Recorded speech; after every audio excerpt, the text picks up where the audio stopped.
தனியார் வியாபாரிகள்ட்டயும் அந்த ரசீது வாங்கணும்னு விவசாயிகளுக்கு கண்டிப்பாங்க. நம்ம இப்போ இந்த மீட்டிங் நடத்துறோம் திருப்பியும். இவங்க முடிச்சிட்ட பிறகு. ஏற்கனவே வியாபாரிகளுக்கு இது அறிவுறுத்திருக்கோம்.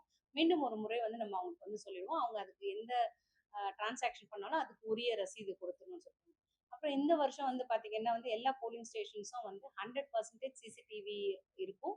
அதற்கான வசதி எலெக்ஷன் கமிஷன் அதை அறிவுறுத்தியிருக்காங்க. அதன் அடிப்படையில நம்ம மாவட்டத்துல இருக்கக்கூடிய அனைத்து போலிங் ஸ்டேஷன்ஸ்க்கும் சிசிடிவி பொருத்திருக்கோம்.